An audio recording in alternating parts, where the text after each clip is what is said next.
De lunes a viernes, escuche en la FM a Fernando Quijano Velasco, Cristina Plazas, William Calderón, Ushi Levy, Azuri Chamá, Laura Newton y la dirección de Luis Carlos Vélez. De lunes a viernes, en la FM, las noticias como son.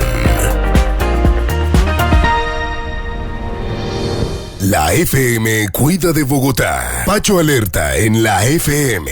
Van más de 8 casos de desmembramientos de cuerpos humanos en lo que va corrido del año en la capital del país. Hacemos contacto con la cariñosa y el hombre que más sabe de Bogotá. Pacho alerta. Pacho, ¿qué tal? Buenos días. Hola, Luis Carlos, muy buenos días y muy buenos días para todos los oyentes. Pacho, usted sigue creando noticias de última hora importantes y relevantes. Creando no, descubriendo, poniendo ante la opinión pública cosas que están pasando en Bogotá y que son de gran relevancia nacional. Hoy vi que varios periódicos se pegaron a su chiva y a su investigación de los desmembramientos en la capital. Hablamos de 5 inicialmente, 5 en Bogotá, pero cuando se suman los desmembramientos en las goteras, estamos hablando ya de 8 episodios en lo que va corrido del año, Pacho. Y podrían ser hasta 10, Luis Carlos, porque mire la línea de tiempo. 25 de noviembre de 2018, estamos hablando de la historia reciente en Bogotá y el área cercana. Sí, los hermanos Luis Carlos Barragán, de 26 años, y Michael Martínez Barragán, de 24, descuartizados en inmediaciones del barrio República. Esto queda en la localidad de 2019. Abandonan partes humanas en la carrera 95 con la calle 54 Sur. Esto queda en Bosa Porvenir.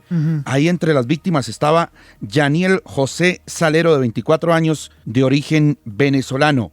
1 de marzo de 2019, un descuartizado en Soacha, que es quizás el municipio más cercano a Bogotá al sur, un hombre de 35 años. 26 de mayo de 2019, pareja a la que hallan en bolsas plásticas en inmediaciones del Salto de Tequendama. Se descartó que estuvieran descuartizadas. Ahí pues identificaron a estas personas como Jofran Humberto Gil y Michael Yulisa Lazo. Y también, posteriormente, el 28 de mayo, encuentran los cuerpos desmembrados, 2 en total, en la transversal 19, en el barrio Eduardo Santos, en el centro de Bogotá, y el de ayer, en Villaluz, en la 77A, claro, con la 64H. ¿Qué dicen las autoridades, Pacho? Mire, hablé con el coronel Carlos Humberto Rojas, que es el director operativo de la Policía Metropolitana de Bogotá, y se refiere especialmente al caso de ayer. Sí. Dice que tienen pistas muy cercanas sobre los autores, que dejaron una serie de pruebas claves, sobre todo que permiten dar con una persona que vestía de negro y que fue la que abandonó las partes en 2 lugares de Villaluz, con una distancia de unos 200 metros aproximadamente. El caso que se presenta en horas de la noche, luego de que un reciclador llega hasta allí, hasta el sitio, sector de Villaluz, y observa allí prácticamente partes de un cuerpo, específicamente una mano. Y es como llama allí al 123, la patrulla llega, se genera el protocolo de atención especialmente, y además de eso se hace un barrido especialmente sobre esas cuadras donde alrededor de cuadra y media más adelante se encuentran restos. Al hacer la verificación de los medios tecnológicos, pues aquí podemos verdaderamente afirmar ese adagio de que no hay crimen perfecto, por más que quisieron en su momento desaparecer a la persona, cometer este hecho, este vejamen que realmente hace parte de unas líneas investigativas, se evidencia de manera clara las personas que dejaron estas bolsas allí. Coronel, ¿se logró establecer si era un hombre? Porque se había especulado que se trataba de una mujer. Finalmente, en esa investigación preliminar, ¿qué se logró descubrir? Yo lo que les podría decir, simplemente al observar una de las manos, indicaría así de manera muy espontánea de ver una mano de un hombre. Cuando usted dice que no hay crimen perfecto, ¿es porque los delincuentes abandonaron evidencias en la zona del hallazgo? ¿Se les quedó algo que para ustedes es una pieza clave en la investigación? Claro que sí. Hay unos medios tecnológicos que están a los alrededores de donde sucedieron los hechos, y especialmente con ocasión a el lugar donde dejaron esas bolsas. Entonces eso definitivamente hace a que, por más que quisieron esconder y mirar cómo hacían ellos para desaparecer a esta persona, utilizando de alguna manera este hecho criminal, definitivamente los pone al descubierto y es una línea que nos va a permitir lograr verdaderamente establecer la línea de tiempo y dadas las circunstancias, los hechos y los responsables que cometieron este lamentable hecho. Esas partes humanas fueron arrojadas desde una carreta, desde una moto, desde un carro, coronel. Las dejó una persona allí que se movilizaba a pie. Ahí se podía también mirar en el lugar de los hechos que esas partes estaban cubiertas con alguna mezcla, alguna sustancia, de que en su efecto pasara desapercibido el tema del olor. Y pues lo que le manifestaba. Fueron muchos los detalles que tal vez tuvieron en cuenta, pero realmente dejaron muchas cosas abiertas, que es la investigación que nos va a arrojar esos resultados. 7 de la mañana, 42 minutos. Pacho, esta conversación lo deja a uno muy preocupado también. Las autoridades, claro, están tratando de establecer qué pasa, cuál es el modus operandi, pero es que el número de casos, Pacho, los bogotanos tenemos que estar preocupados. Es que ¿dónde lo hemos visto? Lo hemos visto en Tumaco, lo hemos visto en Quibdó, en Buenaventura, William, en Medellín, muchísimas veces. En Medellín en la época terrible. No, y pues, bueno, ahora recientemente con lo de los cerdos, y en Monterrey, en Sinaloa, México, ¿no? Donde pulula el narcotráfico, Pacho.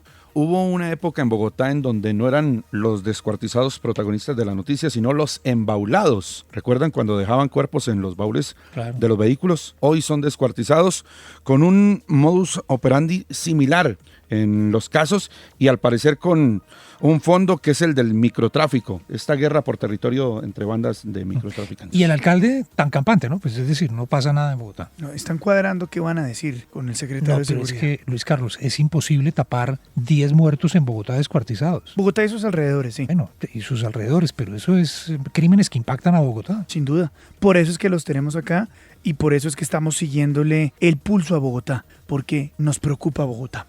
Pacho, muchas gracias. Un abrazo, Luis Carlos. Pacho Alerta, el hombre que más sabe de Bogotá. En la FM, las noticias como son. Nancy Patricia Gutiérrez, ministra del Interior, indicó en la FM que el Gobierno Nacional radicará el próximo 20 de julio 6 iniciativas legislativas a las que le dará total prioridad. Señora ministra, muy buenos días. Gracias por estar con nosotros. Luis Carlos, buenos días. Saludos a todos ustedes ahí. Señora ministra, ¿hicimos bien la tarea? ¿Son esos 6 puntos? Pues, por ejemplo, la ley de regalías, la reforma constitucional ya fue aprobada en primera vuelta, entra segunda vuelta, pero fue presentada en la legislatura pasada. Tenemos el proyecto de ley anticorrupción que se va a presentar en conjunto con la Fiscalía General de la Nación y con algunos partidos políticos. Hoy precisamente nos vamos a reunir con los sectores de oposición para revisar el proyecto de ley anticorrupción, porque ya nos reunimos con los partidos de gobierno y con los independientes y hemos encontrado ecos en ellos para respaldo a esta norma. De igual manera, la ministra de Justicia ha anunciado también la ley que modifica el arbitraje, la conciliación y regula los consultorios jurídicos. También van dentro del paquete. De igual manera, el Ministerio de Defensa ha anunciado un proyecto para el funcionamiento del Gaula en los temas de secuestro y extorsión. Y vamos pues básicamente con esos temas. El presidente de la República anunció en estos días el tema que tiene que ver con la reforma para la cadena perpetua para violadores. Estamos haciendo las llamadas pertinentes a los partidos políticos y la idea es que se lleve un proyecto de reforma constitucional. Vamos a desmenuzarlos un poco, señora ministra. El primero, que es el último que usted se acaba de referir, la cadena perpetua contra abusadores sexuales de niños. ¿Hay ambiente para que eso se vuelva una realidad? Pues estamos hablándolo con los partidos políticos, pero es indiscutible que este es un tema que toca pues con la sociedad colombiana, la agresividad y el aumento que viene sobre los abusos sexuales contra niñas y niños se convierte en una prioridad de sociedad, porque un niño que es sometido a un abuso de esta magnitud pues deja unas consecuencias cada día de revisarlas, más tramitado de una manera los políticos que están en el Congreso. Señora ministra, muchos están de acuerdo con eso. Digo, yo siento que la mayoría de los colombianos estamos de acuerdo con eso. ¿Quién estaría en desacuerdo? Sí, no, yo no veo tampoco que haya la posibilidad de un desacuerdo frente a este tema, pero sí es necesario ya en los términos de la redacción del proyecto lo podamos revisar y llevarlo mucho más concertado. ¿La ley sobre consulta previa va a ser prioridad para este ciclo legislativo? Es una iniciativa que presentó el Partido Cambio Radical en la legislatura pasada. Es una necesidad que el país tiene de regular los temas de consulta previa. El gobierno, nosotros desde el Ministerio del Interior hemos venido trabajando en el tema porque hay extensa jurisprudencia de la Corte Constitucional al respecto y adicionalmente porque es un tema que toca con la participación de las comunidades étnicas, razón por la cual hay que hacerle una consulta previa a ese proyecto. Así es de que hemos venido revisándolo y esperamos que pueda tener su consulta previa para que luego pueda tener ese trámite allá en el Congreso. ¿Cómo van a trabajar el tema de la doble instancia? ¿Se le va a adicionar esta ley para impugnar la primera sentencia condenatoria o no? A ver, ese proyecto lo va a presentar el Centro Democrático. Estaremos como gobierno atentos a conocer el texto una vez ya sea oficializado y ya conociendo cómo va la redacción, pues nos podremos pronunciar en detalle. Lo cierto es que el presidente Duque ha dicho, este es un derecho fundamental que va de la mano con el debido proceso y que es lógico que como tal, siendo un derecho fundamental, sea revisado y sea instituido para todos los casos. ¿Preocupa, señora ministra, que se abra esta caja de Pandora de la cual han hablado los expertos y que se reabran procesos tan graves y tan significativos de corrupción, etcétera, como la política, la parapolítica, etcétera? Pues es que como lo han dicho las cortes internacionales, cuando se trata de la defensa de los derechos humanos, no hay que negar ninguna clase de opciones, ni se pueden limitar. Así es de que si todo ha sido absolutamente sustentado, pues es un derecho que tiene cualquier persona que termina siendo condenada o que termina con una pena o con una sanción a tener una doble instancia, y esa es la razón de ser de ese proyecto, que consideramos, reitero, que es parte de los derechos fundamentales de cualquier ser humano. ¿Podría haber un trancón de procesos y demandas en contra del Estado? No creo que sea la consecuencia, en últimas es la posibilidad precisamente de que la persona que considere que tiene pendiente satisfacer ese derecho lo pueda hacer ante las autoridades competentes, que son los propios jueces de la República y en este caso los magistrados de la Corte Suprema de Justicia. Ministra, ¿cómo están las cargas en esta oportunidad, en esta legislatura, en el Congreso de la República? En la legislatura pasada, el gobierno tuvo muchas dificultades para poder alinear una fuerza mayoritaria y sacar adelante esas iniciativas. Se le deshizo el tema de la reforma a la justicia, la ley anticorrupción que usted acaba de mencionar. ¿Qué garantía hay de que ahora sí le van a marchar los congresistas? Pues a ver, yo diría dos cosas de análisis. La primera, esta es una legislatura bastante difícil en tiempo porque las elecciones territoriales que son en el mes de octubre exigen la presencia de los congresistas en sus territorios, en sus regiones, apoyando a sus alcaldes, gobernadores, es decir, a todos los partidos. Y entonces eso hace que los tiempos sean limitados. En segundo lugar, la dinámica que quedó del año anterior es que cada proyecto tiene un mapa diferente, cada proyecto tiene unas circunstancias políticas diferentes. Unos coinciden cuando se trata, por ejemplo, de intereses regionales o de intereses temáticos. En el tema de los proyectos económicos, pues se sabe que hay unos tiempos reglados también, que si el Congreso no toma decisiones, pues lleva a la expedición de las decisiones de parte del gobierno por decreto. Entonces allí también finalmente los congresistas intervienen y se pueden armar los proyectos. Pero aquí vamos con la misma dinámica en el sentido de buscar unas concertaciones previas, presentar los proyectos y estar listos a los debates y a mirar cómo salen las votaciones. Señora ministra, buenos días. ¿Por qué confía el gobierno en el respaldo en el Congreso de estas iniciativas y renuncia anticipadamente a la reforma política, por ejemplo? Porque la reforma política es un tema que he venido conversando personalmente con varios congresistas de diferentes partidos políticos. Se requiere la voluntad política de los partidos y de manera mayoritaria, de mayoría absoluta, para que se pueda dar una reforma como la que se plantea o como la que requiere el sistema democrático en Colombia, que parte de la eliminación del voto preferente. Estamos convencidos como gobierno que uno de los grandes problemas que hay es la financiación de las campañas. Entonces, el hecho de tener la posibilidad de que cada miembro de una corporación, por ejemplo, en un consejo municipal, cada uno termina haciendo su campaña. Eso lleva a que el manejo de la financiación de la campaña ante una posibilidad de 120.000 candidatos o para el Congreso de la República más de 1.000 candidatos, pues hace que haya riesgos de violación de topes, de financiamiento ilegal de campaña. Ese es el riesgo. ¿Cómo se soluciona? Pues eliminando el voto preferente. Pero los partidos políticos le tienen desconfianza a esa figura y mientras no haya un consenso con los partidos para garantizar esas mayorías, pues es inocuo presentar el proyecto. Ministra, hablando de otro tema que se sale un poco de la agenda legislativa, pero que también impacta mucho el día a día de la gente, es este anuncio que ha hecho el gobierno nacional de objetar parcialmente la ley que elimina cerca de 10.000 trámites obsoletos. ¿Qué va a cambiar con ese anuncio que acaba de hacer el gobierno? ¿Cuál es, digamos, la médula de esta decisión? Varias normas que quedaron allí derogadas expresamente y es la tarea que está haciendo la oficina jurídica de la Presidencia de la República, revisar seguramente se haya ido alguna norma ante tal magnitud de normas. Haberla revisado una a una en medio de los trámites pudo haber generado que pasara la inconveniencia de alguna norma. Entonces, por eso se está haciendo pues una revisión y se va a objetar ese proyecto para que se revise que algunas de esas normas no sean eliminadas. En Colombia, Luis Carlos Vélez.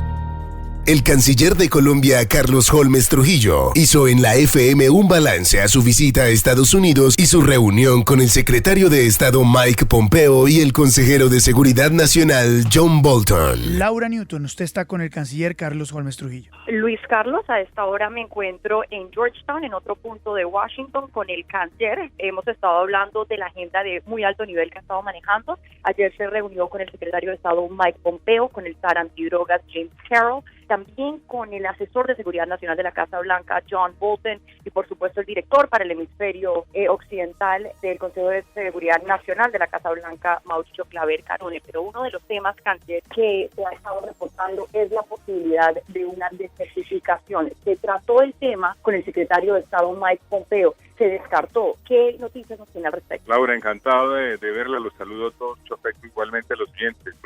La verdad es que en las reuniones que tuve el día de ayer no se trató para nada el tema de la certificación o desertificación. Sí se trató, por supuesto, el gran esfuerzo que está haciendo el gobierno del presidente Duque desde el primer día de su administración y se dio cuenta, como era de esperarse, de todos los avances que se han hecho en esta materia. Lo que debo decir es que en todas las reuniones hubo un gran reconocimiento al esfuerzo que ha venido haciendo el presidente Duque, el gobierno que él preside, a los programas que se han puesto en marcha y también un reconocimiento a los logros que se han obtenido a partir del momento en el que inició el presidente Iván Duque. Señor canciller, con los muy buenos días. Una de las grandes conclusiones que uno puede sacar de la reunión con el señor Pompeo y de las declaraciones que ha dado su secretaría en las últimas horas es que Estados Unidos quiere glifosato en Colombia. Bueno, la gran conclusión de la reunión con el señor secretario de Estado Mike Pompeo es la de que hay una magnífica relación bilateral, de que hay una coincidencia plena en objetivos centrales que unen la acción común de los Estados Unidos y de Colombia. Hay la gran conclusión de que se reconoce de manera muy clara el esfuerzo del gobierno del presidente Iván Duque en materia de lucha contra el problema mundial de la droga y en lo que tiene que ver con la recuperación de la democracia y la libertad en Venezuela. Esa es la gran conclusión. Como le digo, hubo reconocimiento y en lo que tiene que ver con el glifosato, el tema no se trató específicamente, pero hay que recordar, como lo ha dicho el presidente de la República, que esto no es un debate acerca de un herbicida, sino un debate que tiene que ver con la seguridad nacional, que tiene que ver con la seguridad de los colombianos, que tiene que ver con la credibilidad en las instituciones, que tiene que ver con la estabilidad en distintas zonas del país, de manera que son dimensiones completamente distintas de un asunto que interesa no solamente a Colombia y a los Estados Unidos, sino a toda la comunidad internacional, porque se trata de actuar conjuntamente en el combate al problema mundial de la droga. Canciller, con los buenos días, le saluda William Calderón. Es claro que Estados Unidos, aunque puntualmente dice usted no se trató en la reunión, en la conversación, es claro que Estados Unidos quiere que se vuelva al glifosato y a la aspersión aérea. Hoy precisamente la Corte Constitucional comenzó el estudio de ese caso para determinar si se puede retornar al uso del glifosato y a la aspersión. ¿Qué pasa si la Corte falla en contra? No nos pongamos a hacer una especulación negativa en esta materia, esperemos la deliberación de la Corte. Sí es perfectamente claro desde el punto de vista de lo que es la historia colombiana en la lucha contra el problema mundial de la droga que la aspersión aérea es un mecanismo fundamental, no el único, pero sí es de la mayor importancia para avanzar en la erradicación de áreas de cultivos ilícitos como se hizo en el pasado con mucho éxito. Ahora bien, hay que recordar que la decisión del presidente Duque es acudir a muy distintos mecanismos, aspersión en las condiciones en las que defina, por supuesto, la Corte Constitucional, si esa es su determinación, erradicación voluntaria, erradicación forzosa, otro tipo de procedimientos para efecto de avanzar en la disminución de dichas hectáreas de cultivos ilícitos. O sea que aquí lo que tiene que haber es una combinación de herramientas y tiene que haber claridad en el sentido, bueno repetirlo, de que esto no es un debate sobre un herbicida, sino un debate que va mucho más allá y que tiene que ver con el interés nacional. Sí, acojo el llamado que hace usted, canciller, de que no especulemos con lo que pueda pasar en la Corte, pero es interesante y oportuno saber si el gobierno tiene un plan B. Es decir, ¿qué pasa si el fallo es contrario a lo que aspira el gobierno? Por supuesto que el presidente y el gobierno tienen un plan integral que tiene que ver con muchos aspectos, porque hay que recordar que la lucha contra el problema mundial de la droga es un asunto de responsabilidad compartida y además el enfoque que defiende Colombia, el gobierno del presidente, que es la visión integral y equilibrada en la lucha contra el problema mundial de la droga. Esto es además sustancial que se tenga muy claro, porque lo que significa esa visión es la siguiente: allí donde hay producción debe combatirse la producción, donde hay tránsito debe combatirse el tránsito, donde hay consumo debe combatirse el consumo, donde hay lavado de activos debe combatirse el lavado de activos, donde hay desvío de precursores químicos debe combatirse el desvío de precursores químicos, donde hay contrabando de armas debe combatirse el contrabando de armas. Por eso se trata de un asunto de responsabilidad compartida y por eso la visión del gobierno Duque es la visión del enfoque integral y equilibrado en la lucha contra el problema mundial de la droga. Señor canciller, en las últimas horas el presidente Iván Duque dio una entrevista a Noticias RCN en la cual asegura que Santrich, el Paisa y toda esta cúpula de las FARC están en Venezuela bajo protección venezolana. En estas conversaciones que se sostuvieron con las autoridades estadounidenses, se tocó el tema específico FARC-ELN en Venezuela. Se tocó, por supuesto, el rechazo y la gran preocupación del gobierno de Colombia por el hecho de que el régimen de Maduro protege organizaciones terroristas colombianas. Eso se señaló en las distintas reuniones, es una fuente de preocupación y esta es la oportunidad para repetirlo. El mundo entero tiene que condenar la manera como el régimen de Maduro protege organizaciones terroristas colombianas. Pero, ¿y qué vamos a hacer aparte de la condena? Es decir, si usted pregunta, o hacemos todos memoria, señor canciller, Afganistán, cuando protegía a Al-Qaeda, hubo guerra. Siria, cuando protegen a Hezbollah, hubo ataques y hubo ofensivas militares.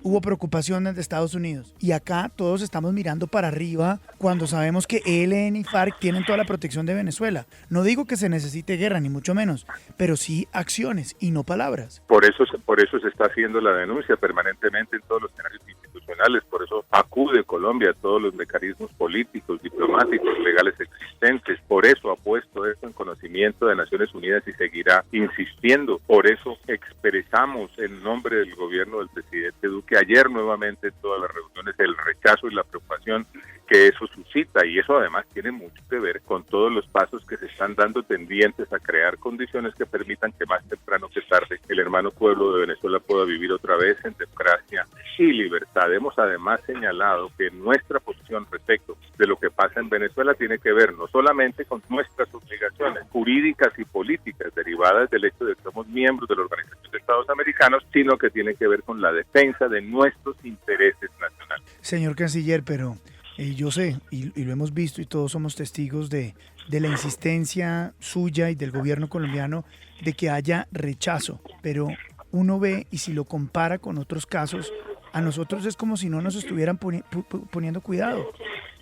No crea usted, mire todo lo que ha avanzado el círculo, el cerco diplomático, mire todo lo que se ha logrado con las acciones políticas y diplomáticas. No es cosa menor porque todos estos asuntos están vinculados. Que el presidente Guaidó tenga hoy el reconocimiento de cerca de 60 países en el mundo, no es cosa menor que quien representa hoy a Venezuela en la Organización de Estados Americanos es la persona nominada por Juan Guaidó por la Asamblea Nacional, no es cosa menor que la persona que representa hoy a Venezuela en el Banco Interamericano de Desarrollo es la persona nominada por la Asamblea Nacional internacional por Juan Guaidó. No es cosa menor que haya quedado en evidencia a través de sucesivos acontecimientos la fractura al interior del ejército venezolano. No es cosa menor que haya un nivel de apoyo gigantesco en el orden popular al presidente interino. Y como le reitero, todo esto tiene que verse en conjunto. Lo cierto es que los avances mediante todos los pasos políticos y diplomáticos son gigantescos y vamos a seguir avanzando en esa dirección. Sí, y voy a utilizar, y usted es el canciller, voy a utilizar una frase que decimos en la calle, señor canciller. En la calle dicen, eso es como tener a la mamá, pero tenerla muerta. Y lo digo en el sentido de que no es mentira que el presidente Donald Trump está cansado del tema Venezuela. Así ha trascendido Wall Street Journal, New York Times, y ha dicho abiertamente que a él lo engañaron en el tema Venezuela y que le hicieron mostrar porque ellos creían suficiente. ¿Usted coincide con esa apreciación de, hombre, Estados llevaron a mostrar dientes que nunca iba a morder y esto terminó en nada? Tanto que hoy están sentados en una mesa de diálogo tratando de encontrarle solución a un problema que para muchos va a terminar en otras elecciones que va a seguir ganando Maduro. No, me muero de la pena con usted, permítame discrepar con la mayor cordialidad. El ambiente que yo encontré ayer es completamente distinto a lo que hacen las expresiones de los distintos funcionarios al más alto nivel, indican algo completamente distinto a lo que menciona. De otro lado, esto no es como tener la mamá pero tenerla muerta, sino tener la mamá y tenerla viva, porque hay que tener en cuenta todo lo que significa lo que el presidente interino de cerca de 60 países que al principio del año, la representación de Venezuela en la Organización de Estados Americanos y en el nunca se caen noche a la mañana. Las dictaduras, como el grado de la creación de condiciones, llevan aquí un día cualquiera, se encadena el final de las tiranías y las dictaduras. Es el proceso que se está viviendo en Venezuela. Se ha llegado a este punto mediante medios políticos y diplomáticos. Cada día se crea una nueva condición y Colombia va a seguir actuando como lo ha venido haciendo. Así lo demostrará en la próxima reunión del Grupo de Lima, así lo demostrará en la reunión que habrá en Lima a principios de agosto, en el cual se reunirán todos los países que hemos reconocido a Juan Guaidó. Así que aquí lo que hay es avances, claridad en los objetivos, éxitos en lo que se ha hecho y Colombia continuará comprometida en esa dirección, como lo ha señalado reiteradamente el presidente de la República. Canciller, se dice ahora que Santrich también salió por Venezuela, pero que se especula con que se está refugiando ahora en Cuba. Puntualmente con el tema de Cuba, ¿qué va a pasar, canciller? La última vez que hablamos hubo reacciones muy fuertes desde el gobierno colombiano exigiendo la entrega de los guerrilleros del ELN que se quedaron viviendo en la isla y ahora se suma Santrich. ¿Qué van a hacer frente al tema de Cuba? ¿Qué va a pasar con el ELN, canciller? Lo primero que debo decirle es que yo no quiero hacer especulaciones con respecto a dónde se encuentra Santrich. Yo no tengo en esa materia... Lo dijo el propio presidente, canciller. Lo dijo el propio presidente, que tiene información de que había salido hacia Venezuela. ¿Dijo el presidente que Santrich está en Cuba? No, que había salido hacia Venezuela. Por eso, es decir, lo que se sabe es que salió de Colombia. Parece ser que salió hacia Venezuela, pero en este momento no se puede hacer una aseveración total con respecto al destino en el que se encuentra Santrich. Y el presidente de la República se refirió a otros miembros de las FARC señalando que se encuentran en Venezuela. Son dos cosas completamente distintas. La pregunta, además, como tenía que ver con Cuba, ¿sí? Permítame terminar la respuesta. Sí. La posición frente a Cuba sigue siendo la misma. Cuba tiene la obligación de poner en manos de las autoridades los terroristas confesos que están en territorio. Cuba tiene la obligación, en cumplimiento de tratados internacionales, de atender la solicitud de extradición que hizo un juez de ejecución de penas de Arauca con respecto a un integrante de esa organización. Y Cuba tiene la obligación, como miembro que es de la Organización de Naciones Unidas, de atender los deberes que surgen de la resolución en materia de antiterrorismo aprobada por la organización. Así que con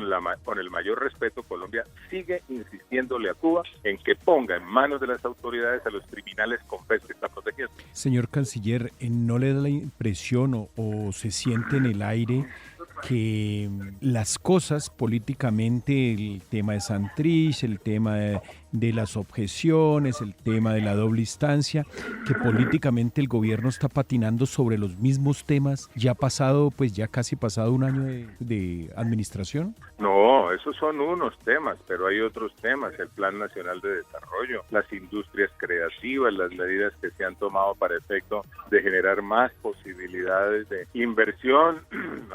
a empresas extranjeras, los pasos que se han dado en materia social, las decisiones que se han tomado en materia de salud y educación. Así que hay una acción integral del gobierno del presidente Duque que ha producido grandes resultados, y esos resultados son materia de reconocimiento por la comunidad internacional. Señor canciller, y para terminar y agradeciéndole mucho su tiempo esta mañana, mucha especulación sobre Andrés Felipe Arias, la razón por la cual vino en un avión privado, por qué no se mostró, por qué no había información sobre cómo venía. Finalmente, ¿cómo se logró el traslado de Andrés Felipe Arias? ¿Quién lo trajo a Colombia? No, pues esas son decisiones que tomaron las autoridades en perfecta coordinación. Ahí no hay nada que tenga que sorprender a nadie. Simplemente hubo una coordinación entre las autoridades de los Estados Unidos, las autoridades de Colombia, y el doctor Arias llegó en las condiciones que ya son de todos conocidas. No quiero agregar más por el particular. Señor canciller, pero de pronto para precisar, ¿el señor Pompeo de pronto explicó por qué Donald Trump no le otorgó asilo político a Andrés Felipe Arias? No, de ninguna manera. El tema del doctor Andrés Felipe Arias no fue materia de la conversación con el secretario Peo. Señor canciller, muchas gracias por darnos algunos minutos y tantas noticias hoy aquí en la FM. Es usted muy gentil. A ustedes un abrazo. Las noticias y las voces en www.lafm.com.co. Jonathan Malagón, ministro de Vivienda, Ciudad y Territorio, dio a conocer en cabina de la FM cuáles son las medidas que va a implementar el gobierno nacional para impulsar la compra de vivienda en el segundo semestre. Señor ministro Malagón, muchas gracias por estar con nosotros. Buenos días. Luis Carlos, muy buenos días, un saludo muy especial para usted, un saludo también para Azuri, para el doctor Quijano, para William, para Ushi, para todo el equipo de trabajo acá desde estas hermosas y muy modernas instalaciones de la FM. Muchas gracias, señor ministro. ¿Está bien nuestra percepción que hay mucho letrero de se vende, se arrienda en estratos altos? En efecto, Luis Carlos, eso es cierto. En Colombia existe un divorcio en el comportamiento que tenemos entre la vivienda de interés social y la vivienda no bis. Para que los oyentes tengan un orden de magnitud, en este país se pueden hacer al año unas 201.000 viviendas. Sí. La mitad son bis, y exactamente la mitad son bis y la mitad son no bis. Las viviendas bis están creciendo en el primer trimestre del año, que es el último dato oficial, al 18% en sus iniciaciones, Ajá. que es un número extraordinario. 18%. Extraordinario, pero la vivienda no bis en sus iniciaciones está cayendo un 5%. Uh-huh. En sus iniciaciones, o sea, construcciones de nueva vivienda de estratos que no... De estratos altos, 4, 5, 6. Pero pasa algo curioso, al computar una expansión del 18 en la mitad de las unidades, pero son unidades bis, con una contracción del 5 en la otra mitad, la suma, el promedio ponderado de eso nos da un decrecimiento. ¿De todo el sector? De todo el sector. ¿Por qué? Porque la vivienda no bis, pues es más aunque cara. Son las mismas unidades, es la mayor aportante de Producto Interno Bruto, por sus áreas, por sus tamaños, por su valor, por su contenido de empleo. Entonces, el gobierno nacional... Pero lo interrumpo, ¿el sector entonces en cuánto está decreciendo? El último dato fue muy inquietante. El último dato fue una contracción del orden del 8% wow. en el Producto Interno Bruto. Importantísimo. Importantísimo. Entonces déjeme hacerle ahí un par de menciones. Una primera, el peor momento que ha tenido la construcción fue la crisis del UPAC. Uh-huh. En la crisis del UPAC nosotros totalizamos 11 trimestres consecutivos de decrecimiento de la construcción. 11 trimestres. Cuando el gobierno del presidente Iván Duque arrancó el 7 de agosto del año pasado, llevamos 7 trimestres de contracción en el sector de edificaciones. ¿Todos bajo las mismas características? Bajo las mismas características. Sí. No iba tan bien el sector bis, pero sí, un sector bis que se comportaba de manera favorable frente al no bis. Entonces, siempre con el gran desafío en el no bis, pero 7 trimestres consecutivos de crecimiento. En lo corrido de este gobierno hemos tenido 3 datos del PIB. 2 han salido positivos y 1 ha salido negativo. Entonces, tuvimos los primeros 2 datos positivos de los últimos 2. O sea, ¿se rompió la tendencia? Pero lo que yo diría es que la recuperación todavía está en consolidación. Estamos en una fase de recuperación. Hay unas señales que nos mantienen optimistas. Pero eso es una buena noticia en términos de que veníamos casi para empatar el UPAC, la crisis del UPAC, se levantó la cabeza un poco y ahora está otra vez en una lectura negativa. Otra vez en una lectura negativa. Entonces, cuando uno lo descompone, tenemos un sector de vivienda de interés social donde nunca antes se había estado construyendo tanta vivienda de interés social, y también las ventas y la entrega de subsidios es muy buena. Llevamos en lo corrido de este gobierno casi 90.000 viviendas de interés social que se han iniciado. Nosotros nos pusimos una meta súper ambiciosa, que en los 4 años se construyeran 520.000. Esa es la meta capital del Plan Nacional de Desarrollo.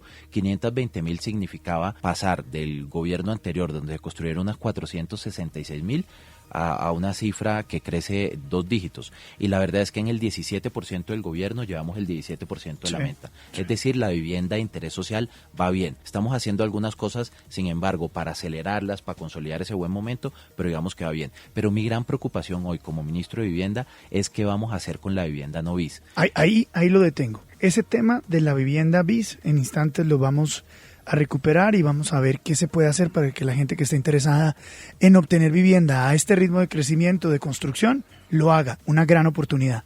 Pero, ministro, ¿por qué llegamos a un nivel en el cual las ventas o la construcción, los inicios de construcción de casas que no sean de interés social está decreciendo 5% a la baja? Es la suma de varios factores. Uno primero es que se han ido acumulando en el tiempo inventarios. Desde el 2011 hasta ahorita, la rotación de inventarios se ha duplicado. El indicador de rotación de inventarios tiene un nombre que es contraevidente, porque quiere decir es lo contrario, que se duplique la rotación, quiere decir que nos demoramos el doble del tiempo en vender las unidades. Es decir, que el ritmo de ventas va a la mitad. Cuando el ritmo de ventas va a la mitad, el resultado natural es que se acumulan inventarios. Hoy en Colombia hay más de 8.500 unidades de vivienda de alto valor que se construyeron y no se vendieron. ¿Cuánto es ese indicador? ¿Cuánto tiempo se demora una persona en promedio en vivienda no bis para vender su propiedad? Hace 6-7 años se estaban demorando al ritmo de ventas unos 6 meses y ahora estamos en unos 15 meses. Supongo que a medida que la propiedad es más cara se demora más. Se demora muchísimo más, así es. Entonces, Luis Carlos, imagínese, 8.500 unidades regadas por todo Colombia, no es un fenómeno que esté localizado. En realidad la construcción de vivienda no bis tuvo muchísima capilaridad. En cualquier región de Colombia construyeron muchas unidades, no se vendieron. Entonces ahora tenemos una problemática que tiene varias aristas. La primera de ellas, los constructores están endeudados en crédito constructor, se endeudaron para sacar adelante esos proyectos. Entonces ahorita, al no venderlos, tienen una doble problemática. De una parte está el lucro cesante, no tener ese dinero, pero segundo, el pago de intereses por ese crédito. Por supuesto. Entonces, algunas constructoras están teniendo una presión financiera por ese lado. Lo segundo, es muy difícil conseguir nuevo crédito constructor para iniciaciones y lanzamientos de nuevos proyectos hasta no salir de eso, justamente porque la situación financiera de algunas constructoras. ¿Qué le dicen los estudios, ministro? ¿Hubo una desproporción en la construcción o el comportamiento económico nacional no respondió a las expectativas que tenían los constructores? Este es un comportamiento muy típico de las enfermedades holandesas. Siempre que hay una expansión en un bien transable, se traslada de manera inmediata, esto es casi de libro, a los sectores no transables. Entonces crece mucho el sector de la construcción. Cuando hay un boom en cualquier economía, el primer sector que crece es el de la construcción, y cuando se descuelgan los precios es el primer sector que queda en jaque. Entonces digamos que ese es un comportamiento típico de la variación económica, de las condiciones económicas que ha sufrido la economía colombiana en los últimos 5 años. Entonces, por supuesto que con unas expectativas de venta se construyeron muchas unidades y hoy la realidad es distinta. Pero entonces déjeme un espacio. Este indicador de la demora de ventas o de la caída en los precios de las viviendas altas, ¿es un predictor a un fenómeno económico de contracción o es el resultado? Es el resultado, pero nos pone en una situación que digamos que es favorable desde el punto de vista de precios. Yo estoy convencido que este es el mejor momento para comprar vivienda. ¿Sí? Tenemos un plan para desacumular esos inventarios y así promover nuevas iniciaciones, y ese plan para desacumular los inventarios tiene varios elementos, y el primero es que hoy las ofertas de esas viviendas son francamente muy competitivas en precios, competitivas en espacios, en parqueaderos y en otro tipo de beneficios. Entonces, para los compradores va a ser muy interesante poder adquirir una vivienda. Tenemos una problemática adicional, y es que en Colombia la mayoría de la vivienda de alto valor se vende con preventa. ¿En qué consiste la preventa? Que las familias van aportando mientras el proyecto se va meten construyendo, en proyectos, el 20, el 30% del valor, y al final del día solo se tienen que endeudar el 70%, en muchos casos el 50%. Pero cuando no tengo la preventa, para vender estas 8.000 y tantas unidades, necesitaría que los colombianos llegaran con la totalidad de la plata para comprarlos. Claro. Por eso el gobierno tomó una serie de medidas para darle la vuelta a esta situación. Medida número 1, el Fondo Nacional del Ahorro, a partir del mes de agosto, va a financiar hasta el 90% del valor de estas viviendas en crédito hipotecario, y el resto de bancos lo van a financiar en leasing. Momento, Fondo Nacional del Ahorro. 90% Hasta el 90% del valor de esa vivienda. Y aquí nos inspiramos mucho en el caso de Malasia. En Malasia pasó una situación muy similar y la gran problemática es que si no teníamos los recursos de la preventa, pues las familias no iban a tener el 100% del valor del predio. Entonces, ahorita con el Fondo Nacional del Ahorro va a ser posible comprar un apartamento de 500 millones de pesos solo con 50. Sí. Segundo. Y la gente que quiere hacer eso, ¿qué le va a pedir el Fondo Nacional del Ahorro? Le hace un estudio de crédito, por supuesto. Le hace un estudio de crédito. Por supuesto que en la medida en que las familias se tengan que endeudar más, las posibilidades que pasen la evaluación de riesgo, digamos que son más pequeñas. Claro, por supuesto. El gobierno nacional saca un producto a partir del mes de agosto también, que es una garantía del Fondo Nacional de Garantías que maximiza la probabilidad de que la persona obtenga el crédito. ¿A qué tasa de interés competitiva frente al resto de entidades bancarias? ¿Más alta, más baja? Sí. La competitiva, eso se fija en condiciones de competencia, pero lo importante es que hoy las tasas de interés para el crédito hipotecario son las más bajas de los últimos 5 años. Entonces tenemos unas condiciones de liquidez que son favorables, las tasas son buenas, pero mire la importancia de la garantía, Luis Carlos, doctor Quijano, porque cuando uno va a pedir un crédito, sobre todo los que yo alcanzo a clasificar en el umbral de ministro millennial, yo tengo 34 años, cuando uno va a pedir un crédito y es su primera propiedad, le piden que tenga una propiedad que respalde el crédito o que tenga un fiador. Lo primero es muy difícil, la gente que compra vivienda por primera vez no tiene un activo con el cual respaldar una deuda. Ajá. Y no todos tienen no todos tienen un fiador que les respalde esa deuda. Aquí el gobierno nacional va a ser el fiador. El Fondo Nacional de Garantías entra a garantizar esa deuda, entonces va a ser mucho más sencillo poder tener el cierre financiero. El producto de la garantía estará listo a partir del mes de agosto y yo creo que a través de estos créditos al 90% vamos a empezar a desacumular rápidamente los inventarios y vamos a tener hacia final de año nuevos lanzamientos y nuevas iniciaciones en estas constructoras que hoy francamente me imagino que ustedes van a estar con los ojos muy abiertos para que no se beneficie gente que no necesariamente necesita el producto. Digamos que para la vivienda novis, donde no tenemos subsidios del gobierno, lo que queremos es que todos los colombianos puedan comprarse esas viviendas. En lo que sí hemos reforzado los esfuerzos, y usted ya lo mencionaba que lo íbamos a meter en el congelador mientras tanto, para volver a hablar de eso posteriormente, es en la BIS. En la BIS sí estamos haciendo un gran esfuerzo por aumentar las ayudas del Estado, pero microfocalizarlas para garantizar que le lleguen efectivamente a los que más lo necesitan. Interesante. Me queda la duda si la gente realmente va a meterse a unas deudas del 90% a unas tasas iguales a las que exige el mercado, porque con tasas de interés cercanas, mejor con montos de financiación cercano al 90%, con tasas de interés para el mercado, usted podría pasar prácticamente en un crédito de 30 años, fácilmente 25 años pagando solamente interés. Así es, pero también es una oportunidad muy interesante para sustituir arriendo. La verdad es que uno siempre tiene que comparar todas las decisiones de inversión contra los contrafactuales. Y aquí hay familias, yo estoy muy preocupado porque en Colombia la compra de vivienda es relativamente bajita. Digamos que ese es un mercado que va bien y que está creciendo en la BIS, pero aquí en Colombia más del 40% de las familias viven en arriendo, Luis Carlos. Cuando uno lo compara contra América Latina, en América Latina esa cifra es del orden del 20%. En Colombia la intensidad del arriendo es el doble que en el resto de la región. Para ponerlo en positivo, todavía tenemos un gran camino por recorrer en materia de propiedad. Entonces yo sí creo que va a ser muy interesante para las familias, sobre todo esto es un mensaje para la gente joven, para los menores de 30 años. Uno no tiene que esperar estar casado y tener 2 hijos para comprarse una vivienda. En el mundo se creía que los millennials no compraban vivienda, eso está completamente revaluado. La tercera parte de las viviendas que se venden en el mundo las compran menores de 35 años. Entonces, una oportunidad muy interesante para que desde ya empiecen a pensar en ser propietarios y empiecen también a ver la vivienda como un elemento de aseguramiento en la vejez. Sabe, ministro y Luis Carlos, que hay un jugador muy importante en toda esta ecuación y son los bancos. Es decir, y es el eterno problema. La tasa de interés de intervención del Banco de la República frente a los bancos está en 4.25 desde hace 18 meses, si no más. Es una tasa de interés estable y buena, pero no se ha transferido de los bancos a los consumidores.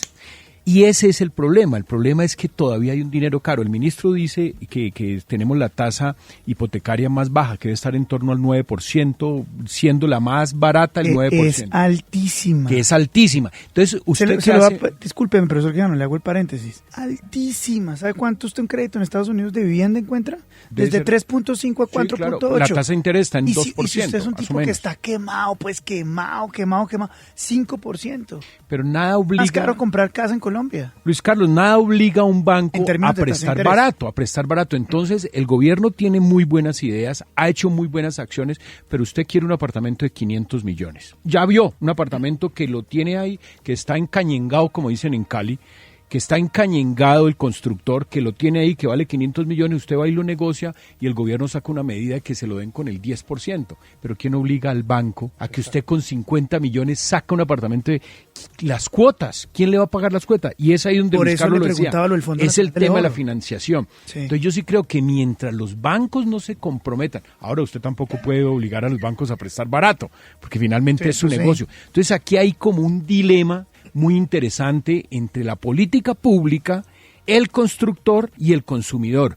Pero yo sí creo que algo debe pasar para acabar con ese stock de casas que no se han vendido. A no ser, profesor Quijano, y esta es una idea de gente que desconoce el tema, doctor Malagón, usted que es el ministro, a no ser de que en el Fondo Nacional del Ahorro den tasas de interés por debajo del mercado. Porque si no, es exactamente lo mismo el leasing, con unas garantías, con un mejor acceso. Lo que está dando el ministerio es acceso, pero en términos de si eso es igual o mejor al mercado, exactamente igual. La pregunta es, ¿cómo usted va a hacer para que la gente compre? Doctor Quijano, es cierto que las tasas de interés de Colombia se comparan de manera desfavorable contra la de los mercados desarrollados. Sin embargo, no es comparable. No es comparable sobre todo en el crédito hipotecario. Yo creo que no es comparable las tasas de interés en general, pero en particular en el crédito hipotecario. Porque es que el crédito hipotecario tiene una particularidad. El fondeo del banco se hace a muy largo plazo. Para poder dar un crédito a 20 o 30 años y no tener un descuadre de plazos, el fondeo no se puede hacer con cuentas de ahorro, ni se puede hacer con CDTs, que son más o menos los productos que se pueden remunerar a tasas similares a las del Banco de la República, sino que se tienen que hacer con papeles del mercado de capitales, donde el referente empieza a ser el rendimiento de los títulos de deuda pública.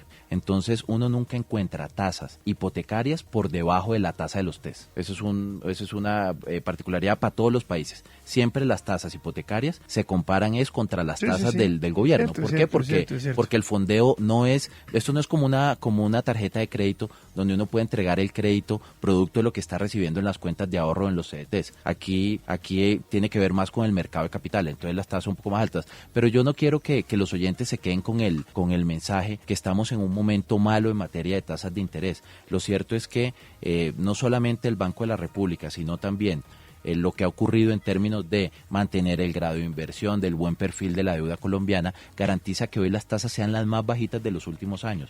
Eso es importante, eso es muy valioso. Hoy en día, si la gente se endeuda el 90%, el 80%, el 70% y hace un buen manejo de los plazos, tiene la capacidad de sustituir lo que se paga de arriendo por lo que se paga por la vivienda. Los arriendos tampoco son baratos. Uno siempre tiene que pensar el contrafactual, que entre pagar un peso de arriendo o pagar 1 o 2 pesos de su propia vivienda, pues una propiedad, un capital para su familia, pues es naturalmente mucho más interesante. Ministro, pero mucha gente se debe estar preguntando en la calle, bueno, si lo que dice el ministro es lo que está ocurriendo con el tema de la vivienda en Colombia, que hay un montón de gente encañengada, como dicen los caleños y como dice Fernando, ¿por qué está tan caro el metro cuadrado de vivienda en el país? ¿Cuál es la razón? ¿Hay una burbuja allí? ¿Hay especulación? ¿Qué teoría tiene? Yo le diría que cuando uno entra a analizar los precios tiene que ser muy cuidadoso porque el comportamiento es absolutamente disímil. Hay unos segmentos, ni siquiera lo podemos ver por ciudades, hay que verlo por ciudades y por segmentos de ciudades. En algunos ha habido unas correcciones de precios, en otros no tanto, en otras el precio está aumentando. Yo lo que le diría es que buena parte del comportamiento del precio de la vivienda en Colombia depende del precio del suelo. El precio del suelo, en los 80 había unos estudios clásicos que decían en Colombia el precio de la vivienda depende del precio del suelo. Se actualizaron en los 90 y llegaron a lo mismo. Se actualizaron hace 3, 4 años y se llega a lo mismo. En Colombia históricamente el precio del suelo es un determinante muy fuerte del precio de la vivienda. Pesa un poco más de lo que pesa incluso en otros países. Entonces, naturalmente, en aquellos municipios, en aquellas ciudades donde hay muchísima escasez de suelo, eso se traslada de manera inmediata al precio. En términos de precios, es que aquí ya empieza todo el mundo a escribir. Me preguntan, mire, si hay contracción, ¿por qué el precio del metro cuadrado sigue tan alto? En la 34, 7 millones el metro cuadrado, 10 millones. Salitre, 9 millones. Teusaquillo, 6, 7 millones. Rosales, 15, 20 millones. Esa gente que tiene esas propiedades en los estratos altos se puede preguntar, bueno, ¿y yo entonces qué hago con mi precio? ¿Lo bajo o no lo bajo? ¿Está alto o no está alto? La verdad es que eso lo va determinando el mercado, Luis Carlos. Uno no puede, mire por ejemplo las cosas que pasan en Colombia que son curiosas. Teníamos un precio regulado para la vivienda de interés social que era el mismo en Aguachica que en Bogotá. Pues eso es una barbaridad. Y aquí el precio del suelo, de la tierra, el metro cuadrado, puede ser 10 veces el de Aguachica. Entonces, naturalmente hay unos sitios donde hay unos precios que hoy lucen relativamente alto, pero lo cierto es que hay una oferta que es copiosa, no solamente de las unidades que mencionaba ahorita que está en stock, sino de las muchísimas unidades que se están produciendo año tras año. A mí lo que me gusta de esto es que los mercados se regulan. Nadie está obligado a comprarse un apartamento en Rosales a 15 millones de pesos. En la medida en que haya una oferta y que haya la posibilidad de escoger entre ciudades, entre sectores, yo creo que la gente se va donde las señales de precios se van encargando de ir delineando la demanda. Ya que se metió por ahí, comparativamente en regiones, ¿cómo estamos? Es decir, ¿qué tan cara está la vivienda en Bogotá frente a Cali, Medellín, Barranquilla? Naturalmente en Bogotá tenemos los precios más altos de vivienda y nuevamente depende de la escasez del suelo. ¡Ay, Cartagena! Y también depende de las especificaciones. Es que en Colombia ha habido una segmentación y una profesionalización de esta industria. Entonces también hay unas viviendas de muy, muy alto nivel que tienen en lo urbanístico, unas especificaciones impresionantes y que existe demanda para eso. Eso no es malo per se. Que alguien en Colombia se compre un apartamento a 15, a 16, a 17 millones de pesos el metro cuadrado, si tiene la disponibilidad de comprarlo y lo quiere comprar en esa zona y lo quiere comprar con esos acabados, pues es maravilloso. Lo que tiene que garantizar la política pública es que el sector siga siendo dinámico, que siga habiendo iniciaciones y que haya oferta para todos los segmentos, en particular para el segmento de más bajo valor. Ministro, con este descubrimiento me puedo lanzar al consejo. ¿Por qué? ¿Va a ser campaña? ¿Sabe cuál es el peor enemigo de la compra de vivienda? El predial, ministro. El predial es un sobrecosto. Es de usted le compra una casa de un apartamento de 500 millones y el banco le presta y usted puede hacer su análisis y todo eso. Pero, ministro, es que el predial es muy alto. En Bogotá, y un apartamento de 500 millones, digamos, ya lo ubica usted en estrato 5. En Medellín, en Cali. O sea que mientras no se trabaje el tema del predial, la gente no se va a animar a comprar y casa. Valorización y el resto. Es que... Bueno, la valorización se la gana el propietario, sí. Entonces digamos que la paga, pero a la vez tiene un activo que... No lo veo convención, pero ¿no le parece que el predial de es el peor enemigo de la compra de casa? No, yo no diría eso. Doctor Quijano. Mire, nosotros en el gobierno nacional somos muy respetuosos de la autonomía de los gobiernos subnacionales, de las entidades territoriales para fijar sus impuestos. Y cada ciudad elige qué tan competitiva es en materia tributaria, y esas señales las lee también el mercado. Cuando hay un predial muy caro en un sitio, la gente también empieza a pensar vivir en otros lados, y por eso nosotros estamos promoviendo el desarrollo de las aglomeraciones, que exista oferta. Al final del día, lo que uno tiene que ser es menos intervencionista y mucho más garantista de que haya oferta, que haya mercado. Después que haya mercado y que la gente tenga la libertad de elegir, ministro, las condiciones... una señal de que eso no está saliendo bien, una señal clara, evidente que eso no está saliendo bien, son las cifras que tiene el DANE sobre el aumento poblacional en las goteras de Bogotá. Ciudades dormitorios. Mosquera, Chía, La Calera. La gente está mamada de que le metan predial, de que le metan valorización. Voy, me construyo una mansión, ¿cierto? Claro. En Chía, en La Calera, que le voy a pagar a estos tipos que ni siquiera tapan un hueco. Usted ha visto, hay una calle en Bogotá, que es la calle probablemente de mayor valor del metro cuadrado, que es la calle 92. Entre novena y séptima A. Sí. Están todos los apartamentos más caros llenos de huecos. Y eso sí viene un tipo y le pone por debajo de la mesa un recibo de valorización. ¿Sabe qué quiere hacer esa gente? Botarlo en la calle. Y esa gente es la que usted está describiendo. Son las que no pueden vender esas propiedades muy altas que le están pegando al PIB de la nación en términos de crecimiento de la industria. O sea, hay que hacer algo, ministro. Ministro, mire. Su peor enemigo en la venta de casas de mayor valor en Colombia se llama el impuesto predial y las alcaldías de las ciudades. Mire, donde, profesor Quijano, donde, por ejemplo, en esa calle 92, donde, por ejemplo, Castillo Grande en Cartagena, se inundan las casas. O sea, si usted tiene la plata para comprarse un apartamento de esos, no se lo compra. Se hace una casa en La Calera. Sí. Se hace y usted, de segunda mano, no lo compra. Está picho eso. es su peor enemigo, ministro. Entiéndalo, de buena manera, entiéndanlo. Los alcaldes, con su valorización, son el peor enemigo de esto. Los alcaldes, con su mal manejo, es el peor enemigo de la venta de las propiedades. Entiéndalo, alcalde. Se van a quedar con ese stock de propiedades. Mire, ministro, Mosquera, según el DANE, creció la población desde el 2005 hasta el 2018, 103%. Cajicá, 79%, Madrid 76%, Tocancipá 63%, El Rosal 62%. Y le puedo decir... ¿Y por qué eso es malo? No, venga, le digo, no. El Retiro, Río Negro, Envigado, Sabaneta, en el caso de Medellín. No es que sea malo, sino que tal vez estos gobernantes han entendido que esos 500 millones que yo le voy a meter a Bogotá, prefiero ir a otras regiones. Básicamente. Sí, yo no creo necesariamente, Luis Carlos, que eso sea malo. Vea, yo soy muy de la línea de pensar que el mercado tiene la facultad de autorregularse en buena medida.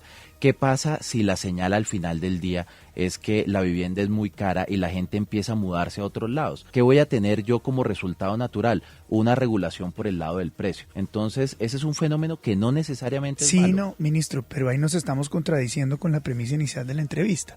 ¿Qué es y cuál? es que usted dice, mire, estamos teniendo un problema en la venta de las viviendas más caras en Colombia, estamos teniendo un stock muy alto y por eso el gobierno está tomando una serie de medidas para que la gente pueda tener acceso a ellas. Y lo que le estamos diciendo con este argumento es, señor ministro, las condiciones periféricas a esas viviendas son terribles.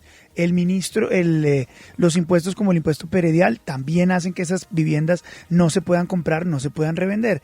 Y usted mismo nos dijo, Luis Carlos, mire, eso está haciendo que se esté decreciendo en términos nacionales un 8%. Entonces, ministro, claro que es un problema. ¿Cómo no es un problema? No, mire, yo lo veo, quiero enfatizar en dos cosas. Lo primero, Señor, uno no puede satanizar el impuesto predial. El impuesto predial... No, ya se satanizó solo. Mire. Es un instrumento que es, tal vez yo diría hoy, el instrumento más poderoso de independencia económica de los gobiernos territoriales. Y valorización también, tiene el diablo encima. ¿Cuáles son los municipios que han logrado dar un vuelco tremendo en términos de su desarrollo? Aquellos que logran remunerar de manera correcta el suelo. Entonces, el predial, no solamente en Colombia, el predial en el mundo, es el principal instrumento de captación de recursos. El buen manejo del suelo, de sus plusvalías, se convierte en el instrumento de independencia económica y por lo tanto de desarrollo de buena parte de los municipios. Yo no creo que pueda satanizar algunos casos como el de Barranquilla, que ha tenido un muy buen manejo de su predial, creciendo. Cada vez recauda más y más y más por predial. Ahí se ve el resultado en materia de desarrollo. También le da a la capital, le da a las ciudades la posibilidad de ofertar mayores bienes públicos. Pero la gente decide dónde vivir, Luis Carlos. ¿Y valorización, ministro? ¿Cuál valorización para las propiedades más caras cuando usted mismo nos está diciendo que hay un gran stock? ¿Cuál es el incentivo para que paguemos valorización si vale menos? Luis Carlos, nosotros no somos, el gobierno nacional, nosotros no somos intervencionistas en el esquema de impuestos de las entidades territoriales. En eso no nos podemos equivocar. Colombia dio un gran salto en descentralización con la Constitución del 91 y eso es de ley. Lo único que yo le puedo decir sobre los gobiernos territoriales es que todas las señales que manden las ciudades, no solamente en términos del costo, sino también de la oferta. Las ciudades se venden, quiero que piensen las ciudades como un producto. Entonces, vivir en una ciudad tiene un costo. En todos los impuestos, no solamente eso, lo que cuesta el rodamiento, lo que cuesta el transporte público, pero las ciudades también tienen una oferta en términos de trabajo, de bienes públicos, de bienestar, y la gente decide estar en una ciudad o estar en otra. Ha habido fenómenos migratorios al interior de Colombia, ha habido desplazamiento. No solamente es un fenómeno de Bogotá hacia el interior, hacia el resto del país, sino también la consolidación de las aglomeraciones. Ya decía Fernando Quijano lo que pasa también en Medellín, la gente queriendo vivir en Llano Grande, queriendo vivir en Río Negro, pero ese es un fenómeno internacional. Cada vez vivir en las principales capitales del mundo es más caro. Pero se empieza a consolidar áreas metropolitanas, aglomeraciones. Usted lo dice muy bien, eso pasó en ciudades como por ejemplo Atlanta y lo tuvieron que echar para atrás. Lo que terminó pasando con este tipo de situaciones es lo que está pasando en Bogotá. La gente que tiene recursos para irse, se va. Que por lo general la gente que tiene para qué, las viviendas de las que estamos hablando, que son las más caras, ¿cierto? Se va. ¿Para qué voy a pagar yo valorización? ¿Para qué voy a pagar yo impuesto predial? ¿Para qué voy a andar yo en esta vía? Me voy para Medellín, me voy para Mosquera, me voy para Santa Marta, me voy para Pereira, las ciudades que están, es que ahí está. Lo que dice el DANE es evidente, se están tirando las grandes ciudades. Ministro, ni a usted, ni a mí, ni a nadie en Colombia le interesa que Bogotá sea cada día más pobre. Y es un contrasentido. Que la gente que tiene cómo tener propiedades altas se vaya es peligrosísimo. Hasta en términos impositivos, hasta en términos de generación de empleo. ¿Por qué? Porque ¿qué hace una familia que tiene que comprar un apartamento de 500, 600, 1.000 millones de pesos? Le llegan todos los impuestos, se va. Sí. Ministro, tenemos un problema, hágame caso. Yo sé que usted es muy inteligente y muy prudente y no se va a poner a pelear con las administraciones locales, ni mucho menos. Pero, ministro, créame, es una apreciación de una persona que no sabe mucho de este tema, pero que lo observa. No, el problema está arriba. Yo creo que, ministro, hay dos cosas. ¿De acuerdo usted de las cuentas AFC? ¿Usted la tuvo? Cuenta AFC, claro. Yo tuve. La tengo todavía. Uno compraba una segunda propiedad y se daban unas condiciones. Eso funcionó, pero frenaron el retanqueo. Y mucha gente que compró su segunda propiedad estaba en capacidad de retanquear ese crédito. Los bancos lo pararon. Entonces hay una cantidad de efectos que de una u otra forma han hecho que se mantenga ese stock y que los constructores no logren hacer nuevos proyectos. Y en la vivienda de interés social, que se mueve muy bien, ministro, pues obviamente aquí hay un déficit habitacional bastante grande, pero también juegan un papel importante los subsidios. Sí, la vivienda de interés social tiene otras lógicas. La vivienda de interés social es inelástica al producto, es decir, estas grandes encuestas de las expectativas del consumidor y demás, digamos que le aplican mucho a la vivienda de alto valor, pero no a la vivienda de interés social. Yo diría lo siguiente, doctor Quijano, William, Luis Carlos, en Colombia, vivienda de interés social que se construye, vivienda de interés social que se vende. Sí. ¿Cómo se acelera el tamaño del mercado? ¿Cómo se aumenta, se expande el tamaño del mercado en la vivienda de interés social con el tamaño de los subsidios? Y ahí déjeme darle un par de datos.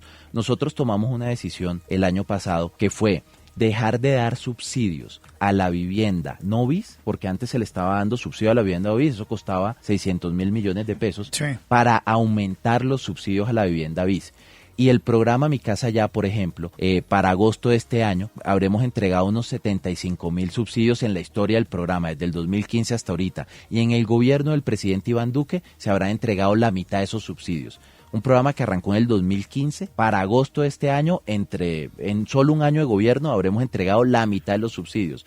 Para tener un orden de magnitud, entre enero y mayo se entregaron tantos subsidios como en el 2017, que fue el año récord. Es decir, la política de vivienda en términos de los segmentos de más bajo valor está funcionando y está funcionando bien. Un buen día, yo me acuerdo mucho cuando salió Mi Casa Ya, yo trabajaba en el sector financiero, un buen día se vendían 40 unidades con subsidio. Hoy en Colombia están vendiendo 100, 105 unidades diarias con subsidio de vivienda. Eso es importantísimo. Lo que es evidente acá, al señor ministro, es que ustedes han hecho un trabajo extraordinario en términos de vivienda de interés social, este gobierno y el anterior. Eso sí, no hay nada que hacer. No hay el sol no se puede tapar con. Me preocupa lo otro. A mí me preocupa lo otro. La que no es bis.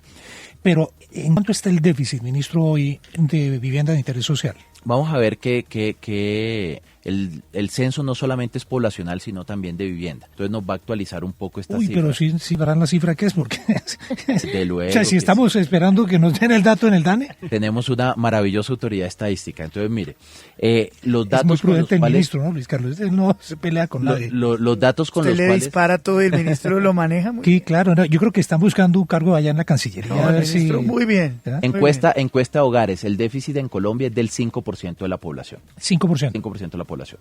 ¿Qué queremos hacer nosotros durante el gobierno del presidente Iván Duque? Bajar ese déficit a cerca del 3%. Entonces, aumentar incluso por debajo del 3%. Es decir, solucionar más o menos la mitad del problema de la propiedad. Miren qué contradicción tan importante la que uno encuentra cuando analiza la bis y la no bis. La vivienda no bis a uno le hace el 80% del PIB, pero el 100% de las metas sociales del gobierno están sobre la bis. El Plan Nacional de Desarrollo está sobre la bis. Las familias que queremos que tengan acceso a una vivienda por primera vez están sobre la bis. Aquellos que, mire esto tan interesante, Mi Casa Ya funciona y funciona muy bien, pero no ha funcionado para los que se ganan un salario mínimo. Los que se ganan un salario mínimo todavía no acceden al crédito y a los subsidios, y los informales ni hablar. El gobierno lanza un programa que se llama Semillero de Propietarios. Vamos a llegar a 200.000 familias que se van a poder comprar su casa a través de esta modalidad, pero eso es que vivienda de interés social. Entonces nuestro objetivo de política está en la vivienda de interés social, pero además con una gran preocupación y tomando muchísimas medidas paramétricas para ver cómo destrabamos la Todo eso está muy bien. Yo sueno a disco rayado. Y se lo dije al ministro Carrasquilla acá, se lo dije al director de la DIAN, que tuvo también la deferencia de venir a sentarse acá. Está muy bien todo lo que se hace y es muy importante hacerlo con los estratos más bajos. Por supuesto, ni más faltaba, claro que sí, pero cuando no se le pone el ojo suficiente a la clase media de los países, clase media, media alta, se les cobra más impuestos a través de la DIAN, se les busca más impuestos a través del Ministerio de Hacienda, y no se reconoce que la gente, los empleados tradicionales son los que son clavados una y otra vez en términos impositivos, y no se le pone cuidado en términos de vivienda a lo que está pasando en vivienda 3, 4 y 5. Ministro, estamos matando a la gente que emplea, a la gente que paga impuestos, a la gente que lo está oyendo usted ahorita y a la mayoría de nosotros que estamos en esta mesa. Nos están matando, ministro, nos están matando a punta de impuestos, nos están matando dándonos cuenta, como nos estamos dando cuenta, que las viviendas que tenemos no las podemos vender, nos están matando porque nos están sacando de las ciudades, nos están matando, ministro. Solamente digo eso con todo el cariño y todo el respeto, ministro. Luis Carlos, pero no es cierto que nosotros no le estemos prestando atención a la vivienda, ¿no, Vice? Que el foco de la política sea la BIS no significa que este ministerio no esté al tanto, no le haga seguimiento, no tome medidas. De hecho, nuestro plan de reactivación, que lo hemos lanzado con mucho entusiasmo, que incluye líneas de crédito flexibles para los constructores, que eso además es bueno porque al final del día se tarifica, se convierte en una eficiencia que va para el consumidor, que incluye este cambio paramétrico para que la gente pueda comprar esas viviendas, que incluye dar una garantía para los créditos.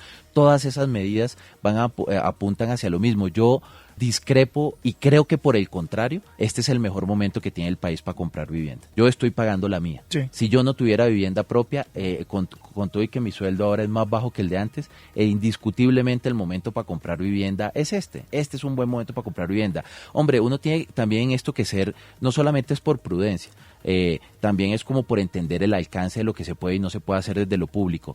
El Ministerio de Vivienda tiene cómo solucionar el problema de la competitividad tributaria de las ciudades, no. Este es el Ministerio de Vivienda de Ciudad y de Territorio que ayuda a dar las reglas bajo las cuales crecen las ciudades, pero no se puede meter en la forma en la cual gestionan sus impuestos. Por el contrario, este ministerio ve con muy buenos ojos a aquellos que han logrado independencia económica a través de su impuesto predial. Segundo, que el resto de impuestos, que si nosotros tenemos la forma para contestarle, yo no le puedo contestar sobre la estructura tributaria de este país. Lo que sí le puedo decir, Luis Carlos, es que esa gran ilusión de comprar vivienda, que es la ilusión de la consolidación de la clase media en este país, nosotros tenemos que fomentarla, alimentarla. Nunca antes había sido, desde el punto de vista del negocio financiero, de la lógica del hogar, de la microeconomía, de lo que me cuesta el arriendo contra lo que me cuesta la cuota, nunca antes había sido tan fácil comprar vivienda como comprarla hoy. Entonces, nosotros queremos avanzar tanto en el segmento BIS como el no BIS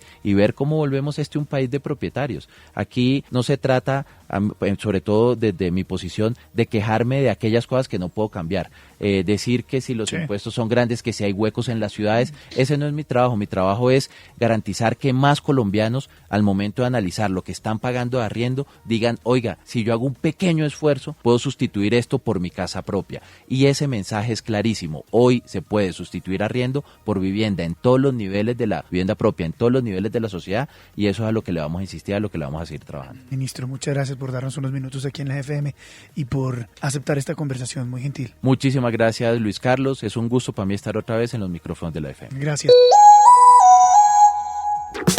Mantenga la FM en Twitter. Síguenos. @la FM. La FM. La opinión deportiva con Carlos Antonio Vélez en la FM. Buen día. La novela de James parece que apenas empieza. Pese a que han pasado ya varios capítulos, esta como que se va a prolongar un tiempo más. Todo apunta a que el Nápoles se retiró del negocio. Y no de otra manera se pueden interpretar los dichos por su presidente, el señor Di Laurentiis, amigo de hacer cine. Y en esto de James está creando una película, pero de terror. Porque en vez de ponderarlo, lo por debajea.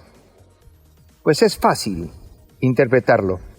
Habló de mercadeo y no de fútbol. Habló de jugador mediático y no de jugador brillante. Después habló de injusticia de parte del Real Madrid o de que es muy caro, que es también considerar que sus condiciones valen menos que lo que está pidiendo el equipo propietario de sus derechos deportivos, pese a que está perdiendo plata, porque el Real Madrid está perdiendo plata. Lo compró por 75 y lo está entregando por 42. En fin, y lo último, y más grave, que fue lo que hizo pensar o hace pensar que el Nápoles se va a retirar del negocio, es esa afirmación de ayer, puntual. Mire, nosotros no tenemos con qué comprarlo. Si nos lo ceden, lo vamos a recibir, pero la plata la necesitamos para otro jugador que haga más cosas y sea más joven. Bueno, esa es una manera de decir no lo quiero. Mire, desde el comienzo se notó que el deseo era de Ancelotti, que era una puntual solicitud del director técnico y en ningún caso un deseo del club o del presidente. Pero me parece que esto se ha manejado de una manera muy poco democrática con relación a lo que es el mercado, porque los equipos pueden pedir por sus jugadores lo que quieran. El asunto es si se paga o no. Y la democracia del fútbol está en eso, que cada uno propone y quien quiera decide, aporta, recoge o compra. Así de simple. Y eso de decir que por qué se lo prestan al Bayern y por qué no al Nápoles, porque al Real Madrid no le da la gana, así de simple. Lo único que queda sobre el tapete, para ser sincero, es lo del Atlético de Madrid. Pero ayer el señor Cerezo en Segovia, mientras partían con el plato el cerdo o el chancho, que es típico de la zona, dijo, sí, es un jugador brillante, pero nosotros no hemos iniciado ninguna conversación.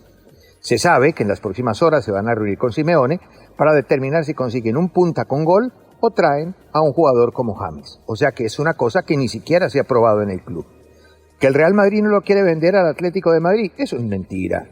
El Real Madrid quiere venderlo, necesita venderlo y tiene que venderlo. Y si le dan 50 o 45, le va a arrancar la mano a quien se los dé. El asunto es quién aparece por ahora en serio en un mercado que va muy lento y que todavía tarda en cerrarse. O sea que la novela viene para largo. Una ventana con imágenes muy especiales. Síguenos en Instagram, La FM Oficial. El coronel Fabián Ospina Gutiérrez, comandante de la Policía de Norte de Santander, se refirió en La FM al asesinato de 2 uniformados tras el ataque a patrulla de la institución en Ocaña, Norte de Santander. Coronel, gracias por acompañarnos. Buenos días. Gracias, muy buenos días.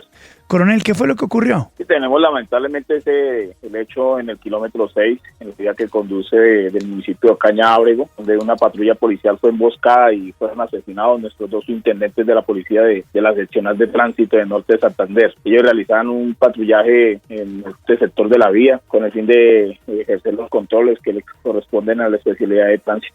¿Cuáles son las hipótesis? ¿Quién los pudo matar? Bueno, en este sector delinque el frente Camilo Torres del ELN. Nosotros ya iniciamos unas investigaciones, es más, cerca al sitio donde sucedieron los hechos. Ayer realizamos un allanamiento en el sector donde sucedieron los hechos, en un paraje de este sitio, de este sector, a la entrada del sector de la playa. Ahí realizamos un allanamiento, encontramos unas motocicletas donde al parecer se movilizaron los delincuentes que cometieron este hecho. Igualmente encontramos ahí unas chaquetas que son identificadas por más personas, algunas fuentes que nos dicen que huyeron del sitio de donde cometieron los hechos estos delincuentes. Coronel, ¿esto haría parte del paro armado que está adelantando el ELN por los 50 años de creación? Bueno, estas acciones criminales son mediáticas que comete este grupo delincuencial que delinque en este sector del departamento, ya que llevamos un buen tiempo sin que presentaran ese tipo de hechos. Coronel, ¿esto tiene que ver algo con el asesinato de 7 personas durante el fin de semana y la semana pasada en Norte de Santander, en la frontera? Bueno, ya el tema de la frontera, en el sector de Tibú se presentaron 2 homicidios y 2 lesionados en el sector de Campo 2. Corresponde a una familia venezolana, todos integrantes de una familia venezolana, donde ya nosotros estamos iniciando las investigaciones. Esta familia se dedicaba a la recolección de hojas de coca. Coronel, ¿qué tan difícil es operar en la jurisdicción que usted tiene? Las dificultades que hay porque los delincuentes o la guerrilla, en este caso, pasen a territorio venezolano.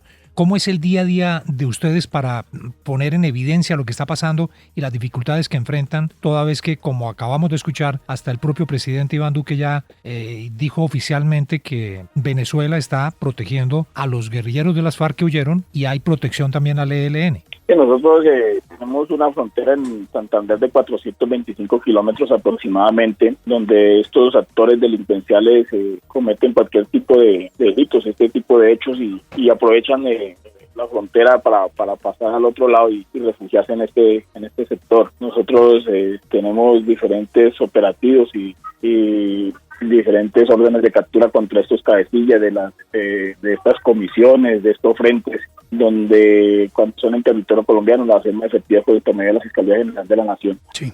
Coronel, muchas gracias por darnos unos minutos aquí en la FM, es usted muy gentil. Bueno, gracias, muy amable. En la FM, las noticias como son. El Tour de Francia en la FM.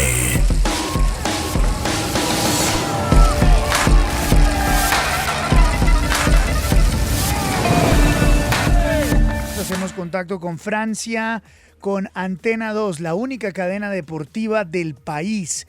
Antena 2 Colombia y la FM hasta ahora con lo último de el Tour de Francia. Rodrigo Vázquez en el Transmóvil amarillo número 1. Don Rodrigo, ¿qué tal? Muy buenos días. ¿Qué tal? Muy buenos días, Luis Carlos. Un saludo cordial para usted, para todo el equipo, para toda la mesa de trabajo y para todos los oyentes de la FM. Efectivamente, aquí estamos en Antena 2 en la etapa 11 de 167 kilómetros que partió de Albi y va para Toulouse, la ciudad rosa por el color terracota de ladrillos que tienen las diferentes construcciones en esta hermosísima, en esta milenaria ciudad. 2000 años de historia tiene Toulouse, que recibe hoy el Tour de Francia. 4 ciclistas en punta, el lote tranquilo, día para embaladores, los colombianos metidos en el gran paquete con los demás artistas del Tour. Este resumen lo tiene el profesor del ciclismo, don Héctor Urrego Caballero. Un saludo muy cordial para los oyentes de la FM, a Luis Carlos y a todos nuestros compañeros en la cabina. Pues sí, aquí vamos buscando el menos 50, la pancarta que nos indica 50 kilómetros a la llegada. Los 4 fugitivos transitan con una ventaja mínima, minuto 54 segundos, un lote que no hace ningún esfuerzo por conectarlos y que debería hacer la conexión por ahí faltando menos 20 para derivar entonces en una llegada masiva, que es lo que todos estamos esperando hoy. Lo mismo dije hace 48 horas y no fue así, pero esperemos que la historia cambie en este día, donde los velocistas tienen prácticamente su última oportunidad. Los nombres de Groenewegen, igualmente de Viviani, de Christophe, de Caleb Ewan vuelven a salir a la palestra y seguramente tratarán ellos y sus equipos de aprovechar al máximo la oportunidad. Y pendiente, Luis Carlos, ya desde mañana de las etapas en los Pirineos, etapas de gran montaña, y sobre todo el viernes inicia un tríptico espectacular con la crono individual que podría perfilar el futuro de la carrera, y luego al día siguiente la escalada hacia el mítico Tourmalet, y al domingo y al día siguiente otra nueva etapa de montaña. Así que entramos a la hora de la verdad con el Tour de Francia y nuestros compatriotas, tanto Nairo Quintana como Rigoberto Urán y Egan Bernal y Sergio Luis en perfecta condición física y mental para asumir el papel de protagonistas que les aguarda en esta segunda fracción, segundo episodio del Tour de Francia. Luis Carlos. Don Héctor Orrego, muchas gracias. Rodrigo Vázquez en el Transmóvil amarillo número 1 con lo más reciente del Tour de Francia. Ya se viene lo más importante para los colombianos y lo seguimos minuto a minuto en esta cadena nacional, la más importante en términos deportivos, la única en términos deportivos, Antena 2 Colombia y su cadena hermana, la FM. En Colombia, Luis Carlos Vélez. Heriberto Benítez, abogado del expresidente de Perú, Alejandro Toledo, en Estados Unidos, se refirió en la FM a la captura de su cliente en ese país. Estamos en comunicación con Heriberto Benítez. Él es el abogado del expresidente de Perú, Alejandro Toledo. Doctor Benítez, gracias por acompañarnos. Buenos días. Buenos días, ¿cómo le va? Muy bien, muchas gracias, doctor Benítez. ¿Dónde se encuentra a esta hora el expresidente Toledo? Bueno, mire, luego de lo que sucedió el día de ayer, la defensa que está a cargo en los Estados Unidos ha hecho unos pedidos que van a ser resueltos el fin de semana y hemos acordado entre todo el equipo dejar que la estrategia y la información de lo que ocurra en Estados Unidos se haga desde allá y esperemos el resultado del viernes para dar mayor información sobre los datos, ¿no? Entonces, yo, en ese sentido, sobre el lugar de reclusión y todo, preferiría que me exonere de dar la respuesta. Claro, no hay ningún problema, pero la respuesta general es, ¿se encuentra bajo custodia de las autoridades estadounidenses? Bueno, sí, hay un mandato judicial, hay un tema que se va a resolver el día viernes. Nosotros confiamos de que durante la investigación de este proceso de extradición se valore la documentación que ha presentado el Perú y creemos que debe ser declarada improcedente. Es más, el tratado de extradición entre el Perú y los Estados Unidos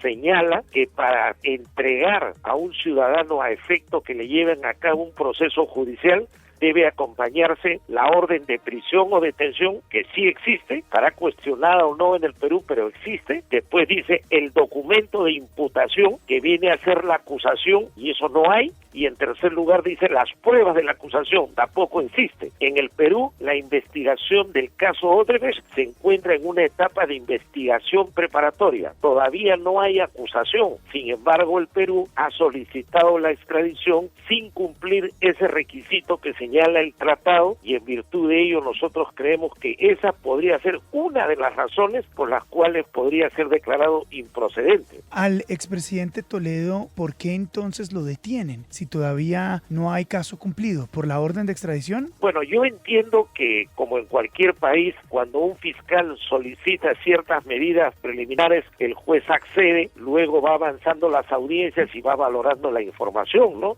Ahora, en esa carpeta que han enviado del Perú por documentos que nosotros hemos presentado, llámese habeas corpus o diversos recursos o escritos que hemos entregado, está demostrado que ha habido una persecución política dirigida por el gobierno y con intervención hasta de parlamentarios y todo contra Alejandro Toledo. Además, se ha demostrado que hay graves vulneraciones al debido proceso. No lo han dejado apelar las prisiones preventivas que le daban en el Perú, le rechazan todos sus pedidos. Los habeas corpus aún no los resuelve el Tribunal Constitucional, ni siquiera nos convocan a audiencia para poder hacer uso de la palabra o un informe oral. Entonces hay situaciones que no le daban garantías para que él pueda regresar al Perú, y además existía una persecución en medio que le amenazaba sus derechos fundamentales, ¿no? Doctor Benítez, ¿tenía circular roja de Interpol? Bueno, aquí en el Perú sí se solicitó a la Interpol una orden de captura internacional, pero en los Estados Unidos esas órdenes no se hacen efectivas. Además, no olvidemos que Alejandro Toledo tiene una residencia permanente en los Estados Unidos. Él ha sido profesor universitario, ha trabajado muchos años en los Estados Unidos, y no es que él se había fugado del Perú, porque acá en nuestro país, cuando se inició la investigación por el caso Odebrecht, que comprendía a Alejandro Toledo, él ya había viajado mucho tiempo antes como parte de sus labores académicas, pero acá se ha dicho que se fugó, que se escapó, que se fue, y eso tampoco es cierto, ¿no? Doctor Benítez, ¿cómo fue detenido Alejandro Toledo? ¿En dónde? ¿Qué estaba haciendo? Bueno, entiendo que las autoridades encargadas de esto se acercaron a su domicilio y procedieron a decirle que tenían un mandato judicial y a que los acompañen al lugar pertinente donde tenía que estar, ¿no? Se habla también de que se habría llevado a cabo un pequeño allanamiento, habrían visto algunos documentos y los han llevado. Ahora hay unas audiencias que van a haber el viernes, vamos a ver qué resuelve el juez y esperemos pues que valore bien lo que hay ahí, y habrá que acatar las decisiones de las autoridades, ¿no? Doctor Benítez, ¿habrá solicitud de asilo en Estados Unidos? No, ese tema la defensa lo evaluó en su momento y lo descartamos. ¿Por qué lo descartan? Bueno, porque Alejandro Toledo tiene una residencia permanente, ¿no? Que viene a ser casi algo parecido, similar en sus efectos al asilo, ¿no? Entonces, creemos que no había necesidad de acudir a dicha figura política jurídica, ¿no? Usted dice que aún está en etapa de investigación el caso contra Alejandro Toledo en el Perú, pero entonces, ¿qué le espera a Toledo una vez regrese al país si llega a ser extraditado? Claro, acá en el Perú estamos en la primera etapa, que es la investigación preparatoria. O sea, todavía no hay acusación, no hay imputación, no hay pruebas. Se supone que si la extradición fuera declarada procedente, lo traerían a Alejandro Toledo al Perú, pero sí existe un mandato de prisión preventiva y eso podría ocasionar que aquí también esté detenido. Pero hay que tener en cuenta que, como le comenté hace unos minutos, hay unos habeas corpus nuestros que están en manos del Tribunal Constitucional peruano para anular esas prisiones preventivas que le han dado en el Perú. Entonces, si se declararan fundados los habeas corpus, se anularían las prisiones y automáticamente carece de efecto continuar con la extradición, porque ustedes mejor que yo saben que uno de los requisitos para extraditar a una persona es que haya una orden de prisión o un mandato de detención, ¿no? Sí. Señor Benítez, muchas gracias por darnos esta información importante aquí en la FM. Es usted muy gentil. Gracias a ustedes. Muy buenos días.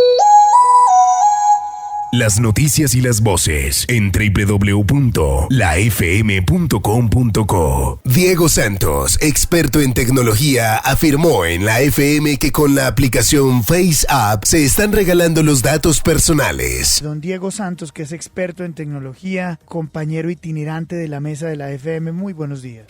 Muy buenos días, Luis Carlos. Muy buenos días a toda la mesa. ¿Cómo están? Diego, ¿quiénes son estos tipos que hicieron esa aplicación? Mire, yo no sé quién está detrás de esta aplicación. Lo que sí sé es que cuando la vi, y creo que de las primeras personas que vi que subió la foto fue usted. Sí, bruto. Me recordó mucho a lo de Cambridge Analytica. Sí. Todo este tipo de aplicaciones lo que hace es succionar los datos que usted tiene alojados en el celular y al descargar usted la aplicación y utilizarla, usted ya le está dando aprobación a ellos para que ellos hagan con sus datos lo que ellos quieran. Lo que pasa es que usted mismo también publicó en su cuenta de Instagram los derechos y los términos y condiciones de esta aplicación, y pues lo que uno lee es que ellos pueden disponer a perpetuidad de los datos de usted, venderlos sin que usted no vea ningún beneficio. O sea, es un abuso total.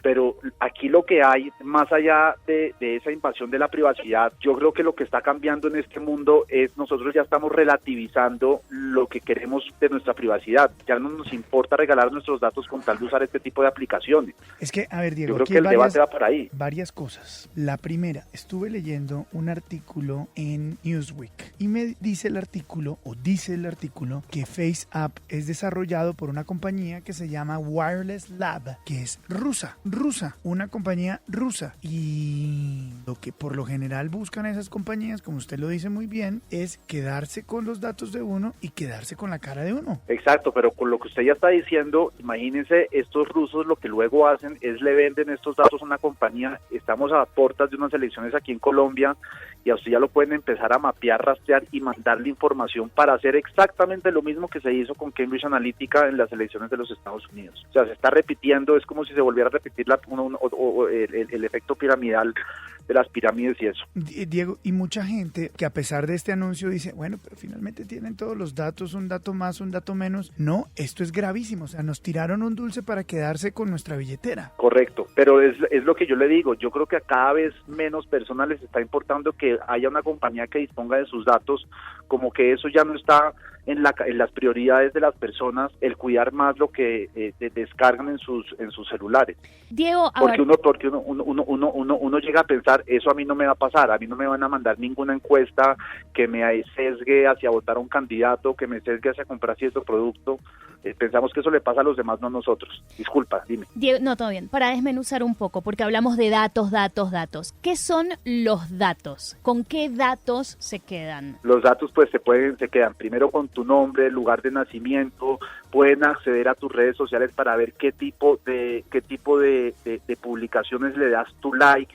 También pueden acceder al tipo de comentarios que tú haces. Entonces, si tú empiezas a hacer comentarios tipo ves ropa deportiva y ves unos tenis y empiezas a comentar con tus amigos, oye, me gustan estos tenis y demás, todos esos datos los va almacenando el dueño de la aplicación, los va segmentando y después ahí es donde empieza a venderlos. Esta misma compañía también se los podría vender, por ejemplo, a Nike, y Nike ya sabe que en Colombia hay 25.000 mujeres que están hablando de tenis, y cuando tú te conectas a una de tus redes sociales o cuando entras a Google, a algún periódico o algo, te aparece una pauta que habla de los zapatos por los cuales la compañía de zapatos pagó esa información. Ahora, Diego, yo le hice caso a Luis Carlos porque esta mañana vino y me dijo: esa vaina que usted hizo ayer está mal hecha, me enteré de esto, lo mejor es que borre la aplicación, o ya no hay tu tía que valga, ya después de los juegos no hay nada que... Ya no hay, porque ya la aplicación usted la bajó, usted autorizó, la aplicación le sacó todos los datos que podía sacarle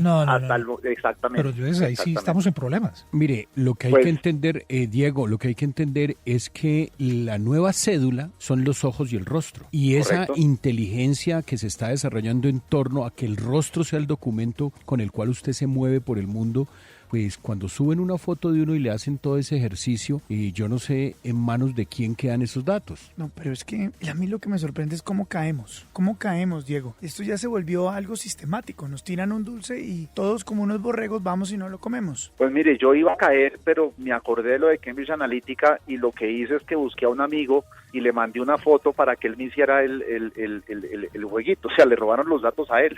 Pero el reconocimiento facial está a tu cara. Sí, pero el reconocimiento facial ya lo tienen de todas las fotos que yo subo en el Instagram. Claro. Es lo que hablábamos más temprano, que En yo Google. les decía, pero claro, cuando hoy me decían no, pero que el reconocimiento facial, a ver, Instagram, cada vez que Snapchat, Sí, pero una cosa es lo que pasa es que tú en Instagram le has dado permiso a Instagram para usar esos datos, no se los has dado a un tercero. Con esta aplicación tú se la estás dando a unas compañías rusas que no tienen ni idea de qué pueden hacer con eso. Y no solamente eso, una cosa es que usted se lo dé a Instagram tomándose fotos, etcétera, y ellos hagan el trabajo para identificarlo y tal. Y otra cosa es que usted le dé primerísimo plano suyo, que es lo que uno hace ahí. Bueno. Y mire, y lo grave de todo esto, que es algo que yo no he visto en los medios, es que cuando usted descarga este tipo de aplicaciones, alguna podrá entrar en el sistema de encriptación de WhatsApp y podrá acceder a las conversaciones que usted está teniendo para obtener aún más información. Imagínense si esto cae en manos de espías, ustedes que son periodistas, que se mueven pues en un mundo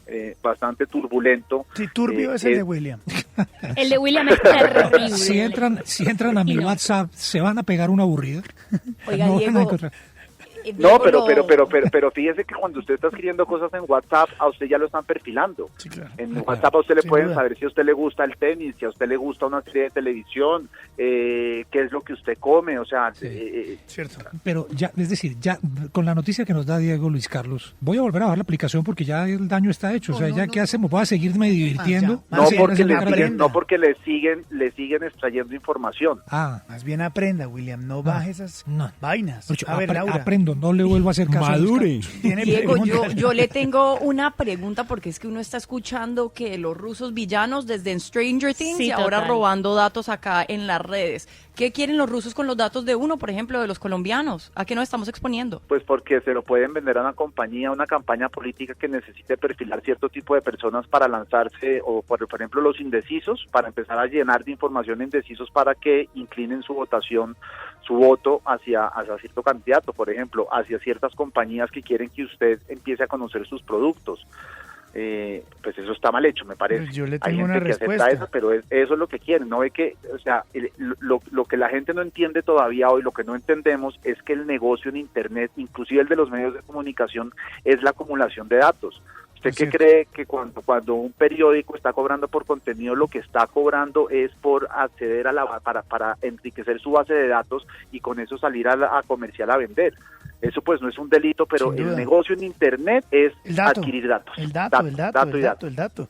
Ahora, otra cosa, Laura, pues acuérdese lo que hicieron los rusos en las elecciones gringas. Claro, exacto. ¿no? Eso es lo Y que eso no le fue a punta de perfilación de gente. Le hacen el perfil, lo que quieren, lo que no quieren, cómo motivarlos a votar por un candidato, y eso fue lo que se hizo. A Luis Carlos y Diego, y es que otro tema que preocupa es que estos gigantes tecnológicos, este tema de los datos, esto ha crecido como una bestia que no se puede domar ya. Y eso es precisamente lo que están haciendo estos entes reguladores, legisladores, de intentar ver cómo es que pueden regular estos desafíos que tenemos hoy en día. Pero ¿sabe cuál es el problema de eso? Que quienes están tratando de regular no tienen ni siquiera nosotros tenemos la más remota idea de cómo funciona todo este tipo de tecnologías, de recopilación de datos y demás. Entonces, regular sí, lo que pasa es que usted tendría que tener unos expertos que le sepan diseñar las leyes, pues para que usted no frene el avance de la tecnología tampoco. Es que es una discusión bien fregada. Dígame usted, Nancy Pelosi, ¿qué diablos va a saber de tecnología? Con todos los respetos. No, tienen los asesores, yo no creo mucho eso, tienen los asesores. Sí, tienen Carlos, pero cuando los uno los escucha durante las audiencias, eso parece siendo más como un tema de instrucciones de cómo utilizar las plataformas que hay detrás de ellas. Correcto. Don Diego Imagínese, Santos, pues no señor. es por nada, pero imagínese a Ernesto Macías legislando sobre las aplicaciones. A él y muchos más. Sí, a él y muchos exacto. más. Don Diego Santos, muchas gracias por acompañarnos esta mañana. Es usted muy gentil. Muchas gracias. Un abrazo a todos. A borrar la aplicación y a nunca bajarla. Hay algo que esta aplicación sí respeta y es el cabello. No, nos deja con pelitos.